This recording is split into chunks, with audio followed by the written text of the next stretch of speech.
Hello friends, welcome back to our channel. ഇന്ന് നമ്മൾ കാണാൻ പോകുന്നത് CID രാമചന്ദ്രൻ റിട്ടയർഡ് എസ് എന്ന മൂവിയാണ്. വലിയ താരനിരകൾ ഇല്ലാത്തതുകൊണ്ട് തന്നെ അധികം ശ്രദ്ധിക്കപ്പെടാതെ പോയ ഈ ഒരു മൂവി ഒരു കിടിലൻ ത്രില്ലർ തന്നെയാണ്. മൂവിയുടെ തുടക്കത്തിൽ തന്നെ കാണിക്കുന്നത് ഈ മൂവിയിലെ നായകനായ SI രാമചന്ദ്രൻ അയാളുടെ 30 വർഷത്തെ പോലീസ് സർവീസ് അവസാനിപ്പിച്ച് റിട്ടയർഡ് ആകുന്നതാണ്. ചടങ്ങുകളെല്ലാം കഴിഞ്ഞ് അയാളെ സഹപ്രവർത്തകർ വീട്ടിൽ കൊണ്ടാക്കിയിരിക്കുകയാണ്. അന്ന് രാത്രി 12 മണി വരെ മാത്രമേ ആ SI യൂണിഫോം അയാൾക്കിടാൻ സാധിക്കൂ.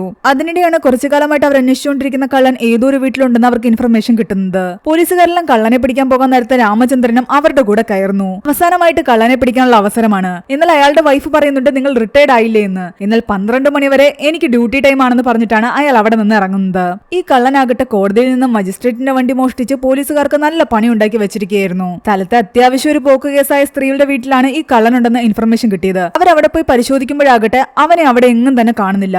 റൂം ഫുള്ള് അരിച്ചു പറക്കി. എന്നാൽ അവിടെ വന്നിട്ടില്ല എന്നാണ് ആ സ്ത്രീ പറയുന്നത്. പക്ഷെ ഇൻഫർമേഷൻ കൊടുത്ത ആള് പറയുന്നുണ്ട് അവൻ അവിടെ തന്നെ ഉണ്ടെന്ന്. അവൻ അങ്ങോട്ട് കയറി പോകുന്നത് ഞാൻ കണ്ടതാ. ഇവിടെ തന്നെ ഞാൻ വെയിറ്റ് ചെയ്യുകയായിരുന്നു. അവൻ തിരിച്ചവിടെ നിന്ന് ഇറങ്ങിയിട്ടില്ല. വീടിനുള്ളിൽ അവൻ ഉണ്ടെങ്കിൽ പുറത്ത് അവനെ കൊണ്ടുവരാൻ വേണ്ടിട്ട് രാമചന്ദ്രന് ഒരു ഐഡിയ തോന്നുന്നു. അയാൾ കുറച്ച് ഉണക്കമുളകാകട്ടെ പാത്രങ്ങളിലാക്കി വീടിന്റെ പല ഭാഗത്തായിട്ട് കത്തിച്ചു വെക്കുന്നു. ഇതിൽ നിന്ന് വരുന്ന പുക കാരണം ഉള്ളിൽ ആ കള്ളനുണ്ടെങ്കിൽ അവൻ എവിടെയെങ്കിലും ഇരുന്ന് തുമ്മുകയോ ചുമക്കുകയോ ചെയ്യും. രാമചന്ദ്രന്റെ ഉദ്ദേശം കറക്റ്റ് ആയിരുന്നു. ആ കള്ളൻ അതിനകത്തിരുന്ന് തുമ്മി. ഒരു സ്റ്റൂളിന്റെ പുറത്ത് കയറിയിരുന്ന് നൈറ്റ് തലയിൽ കൂടി ഇട്ടിരിക്കുകയായിരുന്നു. അതുകൊണ്ടാണ് പോലീസുകാർ കണ്ടെത്താഞ്ഞത്. വണ്ടി എവിടെയെന്ന് ചോദിക്കുമ്പോൾ തനിക്ക് അറിയില്ല എന്നാണ് അവൻ പറയുന്നത്. എന്നാൽ വണ്ടിയുടെ പാട് വെച്ചിട്ട് അവിടെ ഉണ്ടായിരുന്ന വിറകുകൾക്കുള്ളിൽ വണ്ടിയുണ്ടെന്നും രാമചന്ദ്രൻ കണ്ടുപിടിക്കുന്നു. പോലീസുകാരെല്ലാം അയാളെ അഭിനന്ദിക്കുന്നു. രാമചന്ദ്രന്റെ കഴിവുകൾ എത്രത്തോളം ഉണ്ടെന്ന് കാണിക്കുന്ന ഒരു സീൻ മാത്രമാണിത്. റിട്ടയർഡ് ആയ ശേഷം പിറ്റേന്ന് അയാൾ തന്റെ പോലീസ് സ്റ്റേഷനിലേക്ക് പോകുന്നുണ്ട്. തന്റെ ബോർഡ് വെച്ചിരുന്നിടത്ത് പുതിയ ബോർഡ് വന്നിരിക്കുന്നു. പുതിയ ആള് SI ആയി ചുമതലയേറ്റു. തന്റെ ബോർഡ് വേസ്റ്റ് ബിന്നിലായിരിക്കുന്നു. റിട്ടയർഡ് ആയ SIക്ക് പഴയ വിലയൊന്നും തന്നെ ഉണ്ടാകില്ല എന്ന് രാമചന്ദ്രന് പതിയെ പതിയെ മനസ്സിലാകാൻ തുടങ്ങി. അയാൾ കോട്ടേഴ്സ് ഒഴിയാൻ കാത്തു നിൽക്കുകയായിരുന്നു അടുത്തയാൾക്ക് അവിടെ കയറാൻ വേണ്ടി. അങ്ങനെ അയാൾ അവിടെ നിന്ന് സാധനങ്ങളെല്ലാമായിട്ട് നാട്ടിലേക്ക് തിരിച്ചു പോകുന്നു. അയാളുടെ മകൾക്കാകട്ടെ തിരുവനന്തപുരത്ത് ഒരു കോഴ്സ് പഠിക്കാൻ പോകണമെന്ന ആഗ്രഹമുണ്ടായിരുന്നു. എന്നാൽ രാമചന്ദ്രന്റെ വൈഫ് വസുന്ധര അതിന് സമ്മതിക്കുന്നില്ല. കാലങ്ങൾക്ക് ശേഷം ആ നാട്ടിലൊന്ന് സെറ്റിൽ ആവാൻ പറ്റുന്നത്. അപ്പൊ നീ വീണ്ടും പോവുകയാണെന്ന് പറയുന്നു. രാമചന്ദ്രൻ റിട്ടയർഡ് ആയപ്പോഴാണ് അവർക്ക് സമാധാനമായത്. ഇനി വലിയ ടെൻഷൻ അടിക്കേണ്ട കാര്യമില്ലല്ലോ. ബാക്കിയുള്ള കാലം ഉള്ളത് കൊണ്ട് സ്വസ്ഥമായിട്ട് ജീവിക്കാം. അതിനിടെ രാമചന്ദ്രന്റെ അളിയൻ അവിടേക്ക് വരുന്നുണ്ട്. സംസാരിക്കുന്നതിനിടയ്ക്ക് അയാൾ പറയുന്നുണ്ട്, ഞങ്ങളുടെ അമ്പലത്തിലെ വഞ്ചിയിൽ നിന്ന് കാശ് മോഷണം പോകുന്നുണ്ടോ എന്ന് ഡൗട്ട് ഉണ്ട്. കുറെ കാലമായിട്ട് നല്ല രീതിയിൽ കാശ് കിട്ടിക്കൊണ്ടിരുന്നതാ. എന്നാൽ ഇപ്പോൾ ഒട്ടും തന്നെ ക്യാഷ് ഇല്ല. അളിയനൊന്ന് വന്ന് നോക്കണമെന്ന് പറഞ്ഞിട്ട് രാമചന്ദ്രനെ കൂട്ടി അയാൾ അവിടേക്ക് പോകുന്നു. അങ്ങനെ രാമചന്ദ്രന്റെ മുൻപിൽ വെച്ച് തന്നെ ആ പൂട്ട് അവർ തുറക്കുന്നു. അതിൽ പതിവ് പോലെ ക്യാഷ് കുറവായിരുന്നു. ആരോ അടിച്ചു മാറ്റിയിട്ടുണ്ടെന്ന് അവർക്ക് ഉറപ്പാണ്. ഈ പൂട്ടിന്റെ താക്കോലാകട്ടെ ബാങ്ക് ലോക്കറിലാണ് വെച്ചിരിക്കുന്നത്. വീട്ടിലെത്തിയപ്പോ രാമചന്ദ്രൻ പറയുന്നുണ്ട്, അമ്പല കമ്മിറ്റിയായിട്ട് ബന്ധപ്പെട്ട ആരോ ആണ് ഇത് ചെയ്തിരിക്കുന്നത്. എന്തായാലും പ്രസിഡന്റ് അല്ല ചെയ്തിരിക്കുന്നതെന്നാണ് അയാളുടെ അളിയൻ പറയുന്നത്. അയാളെ വിശ്വസിക്കാം. എന്നാൽ പ്രസിഡന്റുമായിട്ട് ബന്ധപ്പെട്ട് നിൽക്കുന്ന ആരെങ്കിലും ആകാനാണ് ചാൻസ് എന്നാണ് രാമചന്ദ്രൻ പറയുന്നത്. അയാൾ ഒരു ഇടങ്കയ്യനാണ് എന്ന് പറഞ്ഞുകൊണ്ട് രാമചന്ദ്രൻ കാണിച്ചു കൊടുക്കുന്നുണ്ട് ഇടങ്കയ്യമാര് പൂട്ടുപൂട്ടുമ്പോ എങ്ങനെയായിരിക്കുമെന്ന്. വലങ്കയ്യമാര് പൂട്ടുമ്പോ അത് തിരിച്ചായിരിക്കും. രാമചന്ദ്രന്റെ ഈ അളിയനും ഒരു ഇടങ്കയ്യനായിരുന്നു. എന്നാൽ അളിയനല്ല ഇതെടുത്തതെന്ന് എനിക്കറിയാം. അളിയൻ അത്രയ്ക്കുള്ള ബുദ്ധിയൊന്നും തന്നെയില്ല.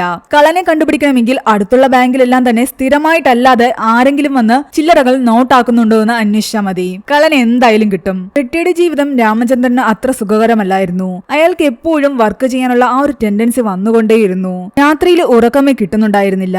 അങ്ങനെയിരിക്കെ അയാൾ തന്റെ ഫ്രണ്ടായ ഒരു വക്കീൽ ഷാജഹാനെ കാണാൻ പോകുന്നു. തന്റെ വിഷമങ്ങളെല്ലാം ഷാജഹാനോട് തുറന്നു പറയുന്നു. താനിങ്ങനെ വെറുതെ ഇരിക്കുന്നത് തന്റെ കുഴപ്പം. താൻ എന്തെങ്കിലും ഒരു ജോലി കണ്ടെത്തിയാൽ മതി എന്നാണ് ഷാജഹാൻ പറയുന്നത്. തനിക്ക് പറ്റിയൊരു ജോലി ഞാൻ പറഞ്ഞുതരാന്ന് പറഞ്ഞിട്ട് അയാൾ പറയുന്നത് CID ജോലിയായിരുന്നു. താൻ എന്തായാലും ഒരു ക്രൈം SI ആയിരുന്നില്ലേ. അതുകൊണ്ട് ഈ നാട്ടിൽ തെളിയിക്കപ്പെടാത്ത ഒരുപാട് കേസുകളുണ്ട്. ഇത് തനിക്ക് അന്വേഷിച്ച് കണ്ടെത്തിക്കൂടെ. ഇന്ത്യയിൽ ഇതുപോലെ ഒരുപാട് പ്രൈവറ്റ് CIDകളുണ്ട്.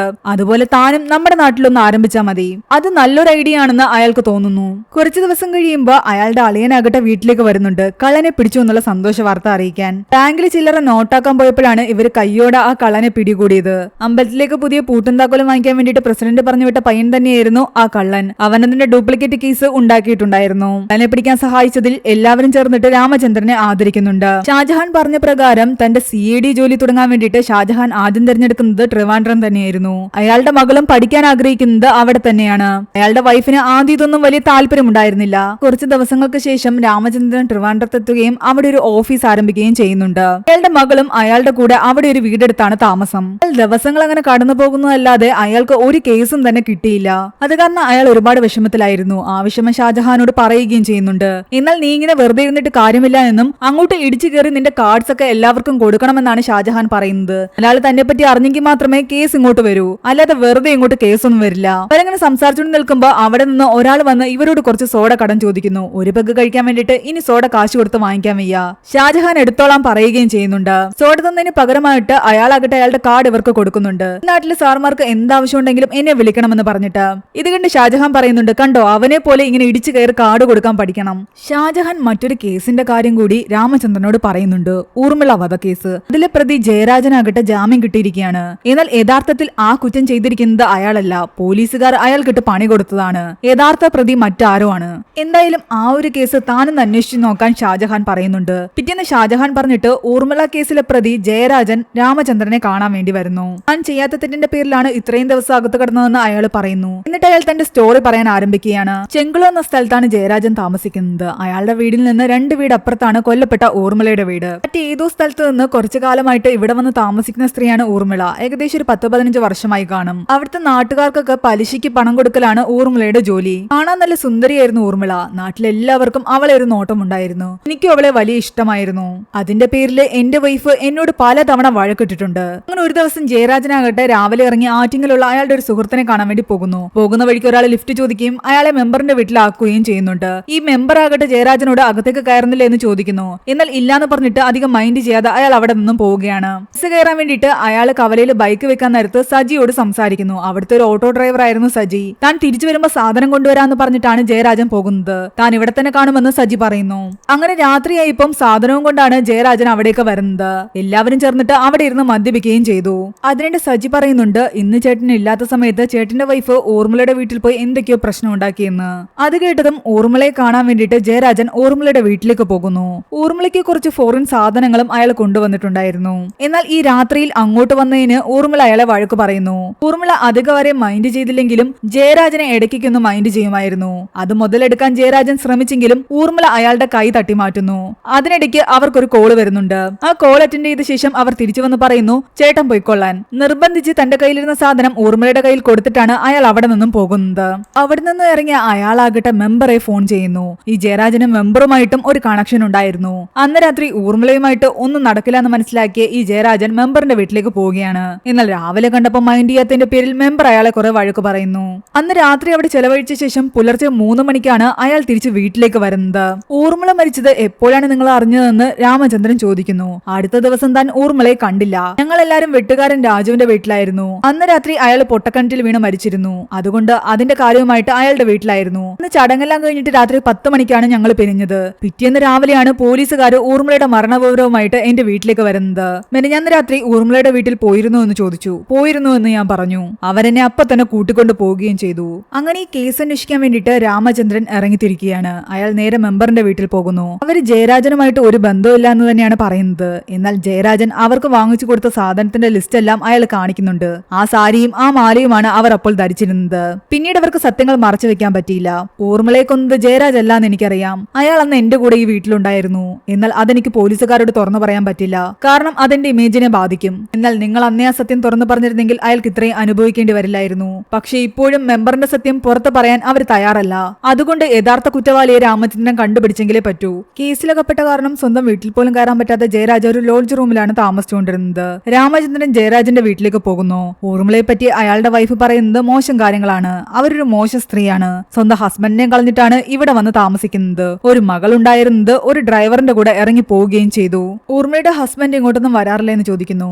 ഈ സ്ത്രീ മരിക്കുന്നതിന് ഒരാഴ്ച മുമ്പ് മകളെയും കൊണ്ട് അയാൾ വന്നിരുന്നു. അന്ന് വലിയ ബഹളമൊക്കെ ആയിരുന്നു. അവിടെ വെച്ച് ജയരാജന്റെ മകനെ രാമചന്ദ്രൻ കാണുന്നുണ്ട്. CCTV വർക്കാണ് അവൻ ചെയ്തുകൊണ്ടിരുന്നത്. പിന്നീട് രാമചന്ദ്രൻ നേരെ ഊർമിളയുടെ വീട്ടിലേക്കാണ് പോകുന്നത്. അവരുടെ മകളും മരുമകനും അവിടെ ഉണ്ടായിരുന്നു. രാമചന്ദ്രൻ ചെല്ലുമ്പോൾ അവർ പൂട്ടുമാറ്റുകയായിരുന്നു. അന്നത്തെ സംഭവത്തിന് ശേഷം ഇവിടുത്തെ താക്കോല് കാണാതായി. അതുകൊണ്ടാണ് പൂട്ടുമാറ്റുന്നതെന്നാണ് അവർ പറയുന്നത്.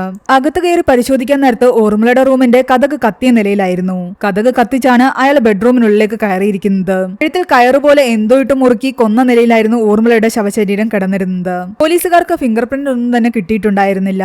ഊർമിളയുടെ അലമാരയിൽ നിന്നും അവരുടെ കുറിച്ച് മെഡിക്കൽ റിപ്പോർട്ടിന്റെ ഫോട്ടോസും രാമചന്ദ്രൻ എടുക്കുന്നുണ്ട്. അടുത്തതായി സജിയെ കാണാൻ വേണ്ടി പോകുന്നു. ഊർമിള മരിച്ച ദിവസം സജി വീട്ടിലേക്ക് പോയിട്ടുണ്ടായിരുന്നില്ല. അയാൾ ക്ലബിൽ തന്നെ 2 അടിച്ചിട്ട് കിടന്നുറങ്ങുകയായിരുന്നു എന്നാണ് പറയുന്നത്. ജയരാജന് ഊർമിളയുമായിട്ട് ബന്ധമുണ്ടായിരുന്നു എന്ന് ചോദിക്കുമ്പോൾ ബാക്കി എല്ലാവരോടും കാണിക്കാത്ത ഒരടുപ്പം ജയരാജനോട് ഊർമിള കാണിച്ചിരുന്നു എന്നാണ് സജി പറയുന്നത്. ആ സമയത്ത് ആ നാട്ടിലേക്കുള്ള ലാസ്റ്റ് ബസ് അവിടേക്ക് വരുന്നുണ്ട്. അന്ന് ഊർമിളയുടെ കേസന്വേഷണ സമയത്ത് ഉണ്ടായിരുന്ന അയാളുടെ ഒരു ഫ്രണ്ടിനെ അയാൾ പോയി കാണുന്നുണ്ട്. പിന്നീട് അയാൾ പറയുന്ന കാര്യങ്ങളാണ് നമ്മളെ കാണിക്കുന്നത്. ഊർമിളയുടെ മരണവിവരം അറിഞ്ഞ് അവർ അന്വേഷിക്കാൻ എത്തിയ ദിവസം ഊർമിള ഒറ്റയ്ക്കായിരുന്നു താമസം. ഫ്രണ്ട് ഡോർ പൂട്ടിയിട്ട നിലയിലായിരുന്നു. പലിശയ്ക്ക് കാശ് വാങ്ങാൻ വന്ന സുമംഗല എന്ന് പറയുന്ന സ്ത്രീയാണ് 2 ദിവസമായിട്ട് ഊർമിളയെ കാണുന്നില്ല എന്ന് പറയുന്നത്. അങ്ങനെ ജനലിന്റെ ചില്ല് പൊളിച്ചു നോക്കുമ്പോഴാണ് അവർ മരിച്ച നിലയിൽ ബെഡ്റൂമിൽ കിടക്കുന്നത് കാണുന്നത്. അകലത്തെ വാതിൽ പൊളിച്ചാണ് പോലീസുകാർ ഉള്ളിലേക്ക് കടന്നത്. ബെഡ്റൂമിന്റെ വാതില് കത്തിച്ച അവസ്ഥയിലായിരുന്നു. കഷ്ടിച്ച ഒരാൾക്ക് അകത്ത് കടക്കാൻ പറ്റും. ആദ്യം മോഷണ ശ്രമമാണെന്നാണ് കരുതിയത്. കഴുത്തിൽ തുണി വലിച്ചു മുറുക്കിയ പാടുണ്ടായിരുന്നു. കൊലപാതകിയുടെ ഒരു ഫിംഗർ പ്രിന്റ്സും അവിടെ നിന്ന് കിട്ടിയില്ല. CCTV പരിശോധിക്കുമ്പോഴാണ് ഈ ജയരാജൻ അവിടെ വന്നത് കാണുന്നത്. എന്നാൽ അയാൾ വന്നതിന് ശേഷം CCTV ക്യാമറ ഓഫ് ആയിരിക്കുകയായിരുന്നു. അതുകൊണ്ടാണ് അയാളെ ഇത്രയധികം സംശയിക്കാൻ കാരണം. മാത്രമല്ല റൂം സെർച്ച് ചെയ്യുന്ന സമയത്ത് അഡ്രസ് എഴുതിയ 2-3 തുണ്ട് കടലാസ് അവിടെ ഉണ്ടായിരുന്നു. കേസ് അന്വേഷിക്കുന്ന സിഇക്ക് ഇത് ആരുടെയെങ്കിലും തലയിൽ വെച്ചാൽ മതിയെന്നായിരുന്നു. അതുകൊണ്ട് അതിനെപ്പറ്റിയൊന്നും കൂടുതലായിട്ട് അന്വേഷിച്ചില്ല. ഇരിക്കുന്നതിന് മുമ്പ് ഊർമിള ശാരീരിക ബന്ധത്തിൽ ഏർപ്പെട്ടിട്ടുണ്ടായിരുന്നു. അതുകൊണ്ട് അവർക്ക് നന്നായിട്ട് അറിയാവുന്ന ആരെങ്കിലും ആയിരിക്കും അത്. പിന്നീട് രാമചന്ദ്രൻ ജയരാജനെ കാണാൻ വേണ്ടി പോകുന്നുണ്ട്. ആരോടും ഇല്ലാത്ത അടുപ്പം എന്തുകൊണ്ടാണ് ഊർമിളയ്ക്ക് ജയരാജനോട് ഉണ്ടായിരുന്നതെന്ന് ചോദിക്കുന്നു. തനിക്ക് കാശിന് ആവശ്യമില്ലെങ്കിൽ പോലും ഊർമിളയെ കാണാൻ വേണ്ടിയിട്ട് ഇടയ്ക്കിടയ്ക്ക് കാശ് വാങ്ങാൻ താൻ പോകുമായിരുന്നു. അങ്ങനെ ഇരിക്കെ ഒരു ദിവസം ഊർമിള തന്നോട് ഒരു സഹായം ആവശ്യപ്പെട്ടു. ഊർമിളയുടെ മകളാകട്ടെ ഒരു ഡ്രൈവറിന്റെ കൂടെ ഇറങ്ങിപ്പോയിരുന്നു. ആ പെണ്ണ് പോയതാകട്ടെ ആൾക്കാരെ പണയം വെച്ചിരുന്ന സ്വർണ്ണം എടുത്തിട്ടായിരുന്നു. അത് ഒത്തുതീർപ്പാക്കാൻ വേണ്ടിയിട്ട് ഊർമിളയ്ക്ക് കാശ് കൊടുത്ത് സഹായിച്ചത് ഞാനായിരുന്നു. അതുകൊണ്ടാണ് ഊർമിള എന്നോട് മറ്റുള്ളവരോട് കാണിക്കാത്തതിനേക്കാൾ കൂടുതൽ അടുപ്പം കാണിച്ചുകൊണ്ടിരുന്നത്. അടുത്തതായിട്ട് ഊർമിളയുടെ ഹസ്ബൻഡിനെ കാണാൻ രാമചന്ദ്രൻ പോകുന്നുണ്ട്. അയാളുടെ മദ്യപാനം ഒക്കെ കാരണമാണ് ഊർമിള അയാളും തമ്മിൽ തെറ്റിപ്പിരിയാൻ കാരണം. എന്നിട്ടും മകൾക്ക് ആ വീട്ടിൽ തിരിച്ചു കയറണമെന്ന് ആഗ്രഹമുണ്ടായിരുന്നു. അത് കാരണം മകളുടെ കൂടെ അവർ തമ്മിലുള്ള പ്രശ്നം ഒത്തുതീർപ്പാക്കാൻ വേണ്ടിയിട്ട് ഞാൻ അവിടേക്ക് പോയി. മകൾക്കും കൂടി അവകാശപ്പെട്ടതാണ് ഇതെന്നൊക്കെ പറഞ്ഞു. എന്നാൽ ഊർമിള ഞങ്ങളെ ആട്ടി ഇറക്കുകയാണ് ചെയ്തത്. കൂടുതൽ വിവരങ്ങൾ രാമചന്ദ്രൻ ആ വക്കീലിനോട് ചർച്ച ചെയ്യുന്ന കാണിക്കുന്നുണ്ട്. ഊർമിള മരിച്ച ദിവസം CCTV ഓഫായ ശേഷം പിന്നീട് ഓൺ ആയിട്ടില്ല. എന്നാൽ ഇതുപോലെ തന്നെ മുൻപുള്ള മാസങ്ങളിൽ രാത്രി 10 മണിക്ക് ശേഷം CCTV ഓഫ് ആവുകയും പിറ്റേന്ന് പുലർച്ചെ 4 മണിക്ക് ശേഷം ഓൺ ആവുകയും ചെയ്തിട്ടുണ്ട്. അതായത് ആ ഏരിയയിലേക്കുള്ള ലാസ്റ്റ് ബസ് രാത്രിയിൽ വരുന്നത് 9:30-ക്കാണ്. പിറ്റേന്ന് രാവിലെ പോകുന്നത് 4:15-നും.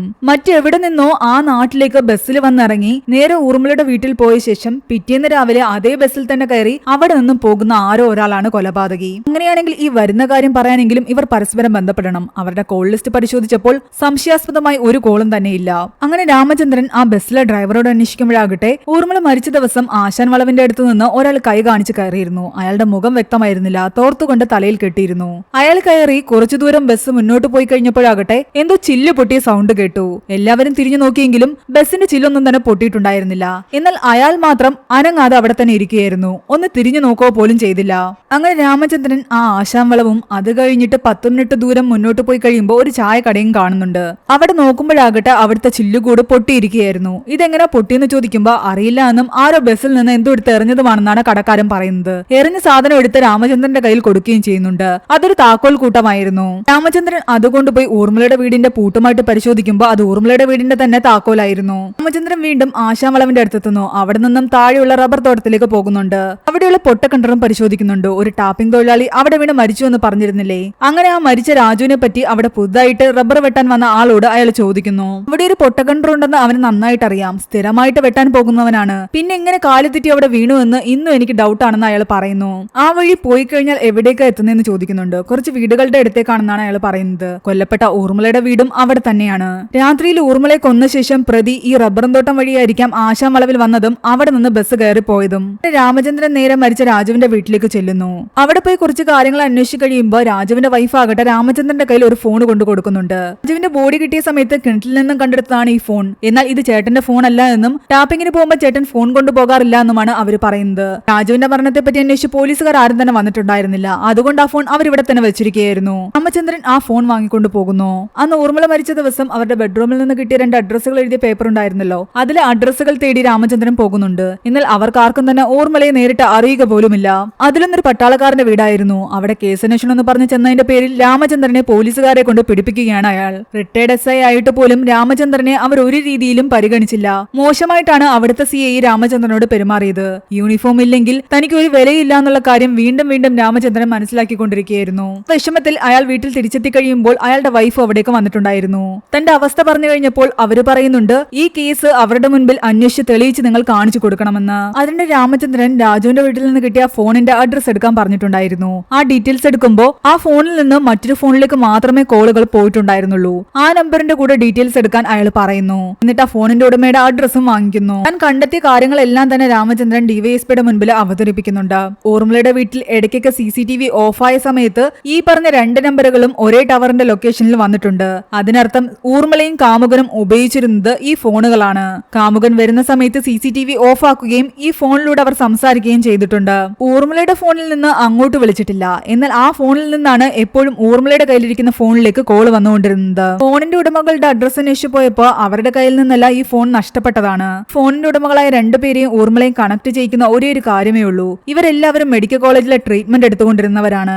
ഹോസ്പിറ്റലിൽ വെച്ചിട്ടാകാം ഫോണുകൾ ഇവർക്ക് മിസ്സായിട്ടുണ്ടാവുക. ഇതിനെപ്പറ്റി കൂടുതൽ അന്വേഷിച്ചപ്പോൾ അങ്ങനെ മറന്നു വെച്ചിരിക്കുന്ന ഫോണുകളൊക്കെ എടുക്കുന്നത് ഒന്നുകിൽ സെക്യൂരിറ്റിക്കാരോ അല്ലെങ്കിൽ ഹോസ്പിറ്റൽ ജീവനക്കാരോ ആയിരിക്കും. ബാക്കിയുള്ള അന്വേഷണം ഇനി ആ രീതിയിലേക്ക് നോക്കണമെന്നാണ് രാമചന്ദ്രൻ പറയുന്നത്. നിങ്ങളുടെ അന്വേഷണം നല്ല രീതിയിലാണ് പോകുന്നത്, ഇത് കണ്ടിന്യൂ ചെയ്യാൻ DYSP പറയുന്നു. കുറച്ചു കഴിയുമ്പോൾ അയാളെ DYSP വിളിച്ചിട്ട് പറയുന്നുണ്ട്, ഊർമിള വധക്കേസിലെ പ്രതിയുടേതെന്ന് സംശയിക്കുന്ന ആ ഒരു ഫോണില്ലേ, അതിൽ പുതിയൊരു സിം ഇട്ടിട്ട് പോത്തങ്കോട് ഭാഗത്ത് ആക്ടിവേറ്റ് ആയിട്ടുണ്ടെന്ന്. അങ്ങനെ രാമചന്ദ്രൻ ആ ഏരിയയിൽ അന്വേഷിക്കാൻ പോകുന്നു. മെഡിക്കൽ കോളേജിലെ ജീവനക്കാരായിട്ടുള്ള ആരെങ്കിലും അവിടെ ഉണ്ടോ എന്ന്. അപ്പോഴാണ് അവിടെയുള്ള ബ്രോക്കർ മാധവി എന്ന് പറയുന്ന ഒരു സ്ത്രീയുടെ മകൻ രഘു ആകട്ടെ കുറച്ചുനാൾ മെഡിക്കൽ കോളേജിൽ ജോലി ചെയ്തിട്ടുണ്ടായിരുന്നു എന്ന്. അവന്റെ അച്ഛൻ പോലീസിലിരിക്കാൻ മരിച്ചതാണ്. അങ്ങനെ അവൻ ആ പോലീസ് ജോലി കിട്ടിയിരുന്നു. എന്നാൽ അവിടെ എന്തൊക്കെയോ പ്രശ്നങ്ങൾ ഉണ്ടാക്കിയ ശേഷം അവനെ അവിടെ നിന്നും പറഞ്ഞു വിട്ടതാണ്. ബ്രോക്കർ ആയതുകൊണ്ട് തന്നെ മാധവിയുടെ വീട്ടിലേക്ക് തന്റെ മകൾക്ക് വേണ്ടി ഒരു പയ്യനെ അന്വേഷിച്ചാണ് രാമചന്ദ്രൻ ചെല്ലുന്നത്. അവരുടെ ടേബിളിലാകട്ടെ അഡ്രസ്സുകൾ എഴുതിയ ഒരുപാട് പേപ്പറുകൾ ഇരിപ്പുണ്ടായിരുന്നു. ഊർമിളയുടെ വീട്ടിൽ കണ്ട അതുപോലത്തെ പേപ്പറുകൾ. രഘുവിനെ പറ്റി ചോദിക്കുന്നുണ്ടെങ്കിലും അവനെ പറ്റി ഒന്നും ചോദിക്കണ്ട എന്നും അവൻ കാശിന് വേണ്ടിയാണ് ഇങ്ങോട്ട് വരുന്നതെന്നും എന്നെ ഒരുപാട് ഉപദ്രവിക്കുമെന്നൊക്കെയാണ് അവർ പറയുന്നത്. അവന്റെ നമ്പർ ചോദിക്കുമ്പോൾ അവിടെ ഒരു ബോർഡ് ഇരിപ്പുണ്ട്, അവിടെ പോയി നോക്കാനാണ് പറയുന്നത്. അങ്ങനെ രാമചന്ദ്രൻ അവിടെ ഇരുന്ന ബോർഡിലേക്ക് പോയി നോക്കുന്നു. അപ്പോഴാണ് അയാൾക്ക് പെട്ടെന്നൊരു കാര്യം ഓർമ്മ വരുന്നത്. സെക്യൂരിറ്റി സർവീസിന്റെ ബോർഡായിരുന്നു അത്. അത് മുൻപ് രാമചന്ദ്രൻ കണ്ടിട്ടുണ്ട്. മൂവിയുടെ തുടക്കത്തിൽ രാമചന്ദ്രനും വക്കീലും സംസാരിച്ചുകൊണ്ട് നിൽക്കുന്ന സമയത്ത് ഒരാൾ സോഡ ചോദിച്ചു വന്നില്ലേ, അയാൾ ഇവർക്കൊരു കാർഡ് കൊടുത്തില്ലായിരുന്നു. അതേ ആള് തന്നെയാണ് ഈ രഘു. രാമചന്ദ്രനെ കണ്ടതും അയാൾ പേടിച്ചോടാൻ തുടങ്ങി. അപ്പോഴേക്കും പോലീസുകാർ വന്ന് അയാളെ പിടിച്ചിട്ടുണ്ടായിരുന്നു. പിന്നീട് അങ്ങോട്ട് അന്ന് നടന്ന കാര്യങ്ങളെല്ലാം രഘു പറയുന്നുണ്ട്. ഹോസ്പിറ്റലിൽ വെച്ചിട്ടാണ് രഘു ഊർമിളയെ കാണുന്നത്. അന്നു മുതലേ രഘുവിന് ഊർമിളയോട് ഒരടുപ്പം തോന്നുന്നു. ആ ബന്ധം വളർന്നു. അവർക്ക് പരസ്പരം സംസാരിക്കാൻ വേണ്ടിയിട്ട് ഹോസ്പിറ്റൽ രോഗികൾ മറന്നു വെക്കുന്ന ഫോണുകൾ എടുത്ത് അവർ ഉപയോഗിച്ചു. അങ്ങനെ ഇടയ്ക്ക് ഊർമിളയുടെ വീട്ടിൽ പോവുകയും അവർ ഒരുമിച്ചിരുന്ന് മദ്യപിക്കുകയും ചെയ്തിട്ടുണ്ട്. മറ്റുള്ള ആൾക്കാരെ പോലെയല്ല രഘു എന്നും എന്നോട് വലിയ സ്നേഹമാണ് രഘുവിനെന്ന് എനിക്ക് അറിയാമെന്നൊക്കെ ഊർമിള സംസാരിക്കുന്നു. ബാക്കി എല്ലാവരും എന്നോട് മറ്റൊരു രീതിയിലാണ് പെരുമാറുന്നത്, പക്ഷെ രഘു അങ്ങനെയില്ല. അങ്ങനെ അവർ സംസാരിച്ച് ഒരു ശാരീരിക ബന്ധത്തിലേക്ക് കടക്കുന്നു. ഊർമിളയെ കാണാൻ മാസത്തിൽ ഒരു തവണ പോയിക്കൊണ്ടിരുന്ന രഘു ഡിസംബറിൽ ഒരുപാട് തവണ പോയിട്ടുണ്ട്. അതെന്തിനായിരുന്നു എന്ന് പോലീസുകാർ ചോദിക്കുന്നു. ചില പ്രശ്നങ്ങൾ കാരണം ഹോസ്പിറ്റലിൽ നിന്ന് എന്നെ പറഞ്ഞു വിട്ടു. സ്വന്തമായിട്ട് എന്തെങ്കിലും തുടങ്ങാൻ വേണ്ടിയിട്ട് ഊർമിളയോട് കുറച്ച് കാശ് ഞാൻ ചോദിച്ചിരുന്നു. അവൾ തരാമെന്നും പറഞ്ഞതാണ്. എന്നാൽ പിന്നീട് ചോദിച്ചപ്പോഴൊക്കെ അവൾ അതിൽ നിന്ന് ഒഴിഞ്ഞു മാറുകയായിരുന്നു. എന്തെങ്കിലും തരാമെന്നുള്ളൊരു മട്ടായിരുന്നു. അവൾക്ക് പലിശ പിരിഞ്ഞു കിട്ടുന്ന ദിവസം എനിക്കറിയാം. അതുകൊണ്ട് കാശ് കയ്യിൽ കാണുമെന്ന് വിചാരിച്ചിട്ട് അന്ന് രാത്രി ലാസ്റ്റ് ബസ്സിന് പതിവ് പോലെ ഞാൻ അവിടെ പോയി ഇറങ്ങി. വരണ്ടെന്ന് അവൾ പറഞ്ഞായിരുന്നു. പക്ഷേ ആവശ്യം എന്റെ ആയി പോയില്ലേ, അതുകൊണ്ടാണ് ഞാൻ പോയത്. ഞാൻ ചെന്ന സമയത്ത് ആ ജയരാജൻ അവിടെ വന്നിട്ടുണ്ടായിരുന്നു. അതിനിടയ്ക്ക് ഞാൻ അവളെ ഫോൺ ചെയ്ത് പറഞ്ഞു CCTVയും പുറത്തെ ലൈറ്റും ഓഫാക്കാൻ. അങ്ങനെ അവൾ CCTV ഓഫാക്കി. കുറച്ചു കഴിഞ്ഞപ്പോ ജയരാജൻ പോയി. അകത്ത് കടന്ന ശേഷം പതിവ് പോലെ ഇവരുടെ ശാരീരിക ബന്ധമെല്ലാം കഴിഞ്ഞ ശേഷം അവൻ കാശ് ചോദിക്കുന്നുണ്ട്. ആ സമയത്ത് അവൾക്കൊരു കോള് വരുന്നു. ഒരു സ്ത്രീ പലിശയ്ക്ക് കുറച്ച് കാശ് ചോദിച്ചുകൊണ്ട് വിളിച്ചതാണ്.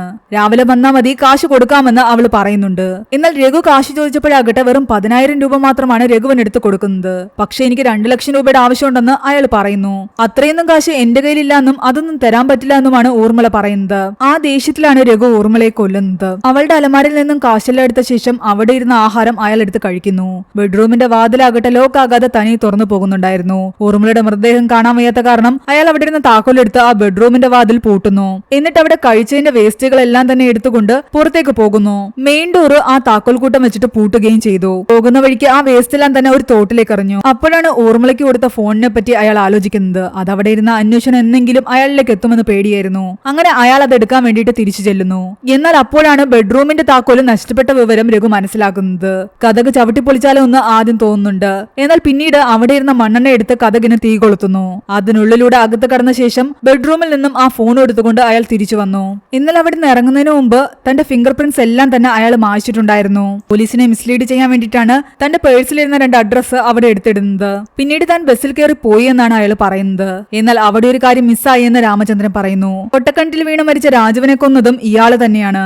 ഒടുവിൽ കുറെ ചോദ്യം ചെയ്തപ്പോൾ അയാൾ ആ സത്യവും തുറന്നു പറയുന്നു. റബ്ബർ തോട്ടം വഴി ആരും കാണാതെ പോകുന്ന വഴിക്ക് പൊട്ടക്കണ്ടിലേക്ക് രഘു വീഴുന്നുണ്ട്. രക്ഷിക്കാൻ വേണ്ടി നിലവിളിച്ചപ്പോൾ ഓടി വന്നത് അവിടെ റബ്ബർ വെട്ടിക്കൊണ്ടുവന്ന രാജുവായിരുന്നു. എന്നാൽ അയാൾ തന്നെ കണ്ടത് കാരണം രഘുവിന് അയാളെയും ആ കിണറ്റിലേക്ക് തള്ളിയിട്ട് കൊല്ലേണ്ടതായിട്ട് വരുന്നു. ഇതിനിടയ്ക്കാണ് ആ ഫോണും കിണറ്റിലേക്ക് വീണത്. അവിടുന്ന് നേരെ ആശാമളവിലേക്ക് കയറി ബസ്സിന് കൈ കാണിച്ചു. ബസ്സിലിരിക്കുമ്പോഴാണ് ഊർമിളയുടെ താക്കോൽ കൂട്ടം കയ്യിലുണ്ടെന്ന് മനസ്സിലാകുന്നത്. അയാൾ അത് വലിച്ചെറിയുന്നുണ്ട്. എന്നാൽ അത് പോയി വീഴുന്നത് ആ കടയുടെ കണ്ണാടി കൂട്ടിലേക്കായിരുന്നു. അങ്ങനെ പിന്നീട് ഈ കേസ് കോടതിയിൽ വാദിക്കുന്നതും രഘുവിന്റെ പേരിൽ 2 കൊലപാതകവും മോഷണശ്രമവും ഉൾപ്പെടെ ഒരുപാട് കേസുകൾ ചുമത്തിയിരിക്കുന്നതുമാണ് കാണിക്കുന്നത്. അയാൾക്ക് നീതിപീഠം അർഹിക്കുന്ന പരമാവധി ശിക്ഷയെ വധശിക്ഷ തന്നെയാണ് കോടതി വിധിക്കുന്നത്. അങ്ങനെ ആ കേസ് ഭംഗിയായി രാമചന്ദ്രൻ തെളിയിച്ചിരിക്കുന്നു. ഇതോടുകൂടി ഈ ഒരു മൂവി ഇവിടെ അവസാനിക്കുകയാണ്. ഈ മൂവിയുടെ സ്റ്റോറി എങ്ങനെയുണ്ടായിരുന്നു എന്ന് നിങ്ങൾ തീർച്ചയായിട്ടും താഴെ കമന്റ് ചെയ്യുക. എക്സ്പ്ലനേഷൻ ഇഷ്ടപ്പെട്ടെങ്കിൽ വീഡിയോ ലൈക്ക് ചെയ്യാനും ചാനൽ സബ്സ്ക്രൈബ് ചെയ്യാനും വിട്ടുപോകണ്ട.